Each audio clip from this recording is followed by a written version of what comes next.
Zunajzemeljski vesoljski prostor se iz izkušnje oteženega preživetja večine zemeljskih organizmov kaže kot radikalno ekstremno okolje, kar mene trenutno tudi najbolj zanima. Takšna je definicija vesolja predvsem zaradi človeške izkušnje poskusa daljšega bivanja tam, kjer pa se golo preživetje kaže kot velik izziv. Človeško telo je obsojeno na vrsto fizioloških funkcij in potreb, katere določa planet, na katerem smo se razvili, kar pa nas vesolje, še posebej astrobiologija, najizraziteje uči, pa je, da človek ne more uspevati kot izolirana življenjska forma, ki bi bila ločena od drugih živih organizmov in planeta, na katerem smo se razvili, ampak smo globoko vpleteni v to zemeljsko planetarnost. O tem priča tudi izkušnja globoke ekološke krize, kjer tudi Zemlja sama na nek način postaja ekstremno radikalno okolje. Zato mislim, da se življenje v oteženih, radikalnih pogojih razteza v interpretacijo o tem, kaj zares pomeni biti človek, kaj pomeni biti človek v relaciji do okolja, v relaciji do drugih živih organizmov. In zato tudi ta radikalna, ekstremna okolja razumem kot nek vitalen prostor, iz katerega lahko vznikajo ti novi razmisleki in pa tudi nove strategije sobivanja. V tem miselnem okviru nastaja cikel projektov. Dva izmed teh projektov sta trenutno razstavljena tukaj v galeriji Kapelica na Zavodu Kersnikova, kjer se trenutno tudi nahajamo. Razstava nosi naslov Zunajzemeljske enote 2 in 3. Gre pa za projekta EXA-RU, oziroma to je kratica za Exo Auxiliary Respiratory Unit, kar pomeni zunanja pomožna dihalna enota, in pa projekt Biosymbiotic Exoskeleton.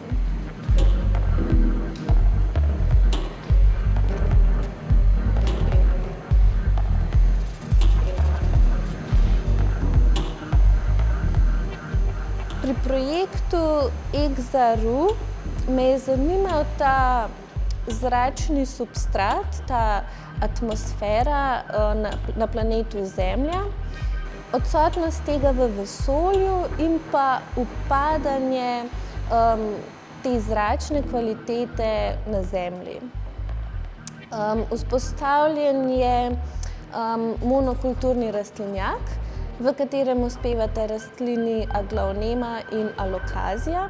In ta rastlinjak zares deluje kot dihalna enota. Tukaj gre za telo kot nek vmesnik, za telo, preko katerega poteka ta izmenjava kisika in dušika, ki zares omogoča vse te zemeljske organizme, ki so potopljeni v ta zračni substrat. In tukaj gre zares za to, kako v bistvu to dejanje presega individuum človeških pljuč. Pri tem projektu se obiskovalec na samo to dihalno enoto pripne z to posebno oblikovano masko. In ta maska je namenjena zares temu, da izkuša in ponotranji to elementarno nujnost in hkrati fragilnost tega zračnega tankega plašča, v katerega je ovita vsa zemeljska živost. Je pa tako, da pri tej maski pride do ključnega suspenza, preden se človek zares pripne na to dihalno enoto. In pri tem suspenzu gre za to, da ne more vdihniti niti izdihniti, kar se mi zdi, da poglablja to ekologijo občutenja, ekologijo zaznavanja. Ta suspenz pa lahko tudi identificiramo kot tekmo s časom v dobi antropocena na planetarni ravni.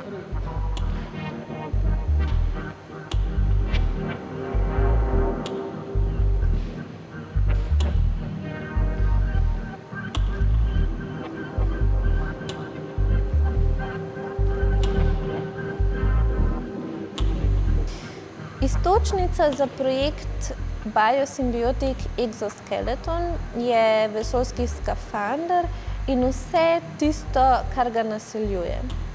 To ni zgolj človeško telo, ampak je prisotnost človeka v vesolju hkrati tudi prisotnost drugih živih organizmov, ki tvorijo človekov mikrobiom. To so bakterije, arheje, virusi, fungi in tako naprej, ki se z vesoljem soočajo v intimi človeškega telesa. Če sem prej omenjala to navezanost človeka na planet, iz katerega se je razvil, se mi zdi, da je telesni mikrobiom zelo dober pričevalec o tem, kako se zemeljsko okolje zares razteza v naša telesa. Kako nas na zelo intimen način ta omogoča in kako so naša telesa razvejana in v stalni simbiotični komunikaciji z okoljem, kar se mi pa tudi zdi, da odpira vprašanja identitete, vprašanje avtonomije, namreč življenje je nekaj ekološkega in nič ne more zares obstajati v svoji absolutni avtonomiji od kakršnega koli konteksta ali pa v tem primeru od okolja. Astronaut na nek način uteleša rob te izolacije človeka od okolja, v katerem se je razvil.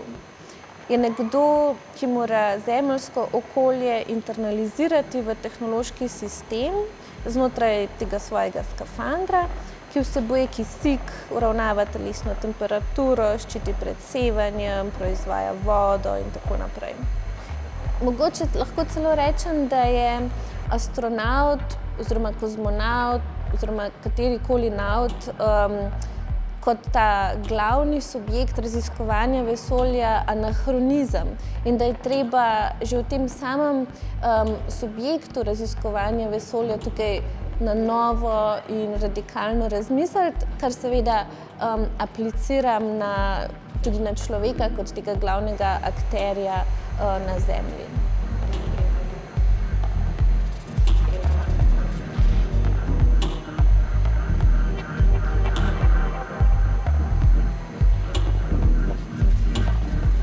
Če astronaut torej uteleša to robno situacijo, kjer se navidezno nekako loči od tega planetarnega konteksta, sem razmišljala, da v bistvu tudi ko se izolira do te mere, tudi ko je nekako popkovina prerezana, se ta vez z okoljem še vedno vzpostavlja preko mikrobioma.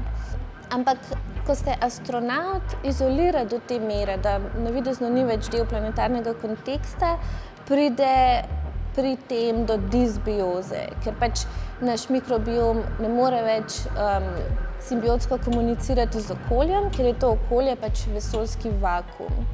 In to pomanjkanje relacije se manifestira kot omenjeno preko disbioze, to pa pomeni, da je astronautov imunski sistem globoko oslabljen, da je ta veliko bolj dovzeten za bolezni, da je njegova mikrobiota dejansko pod velikim stresom.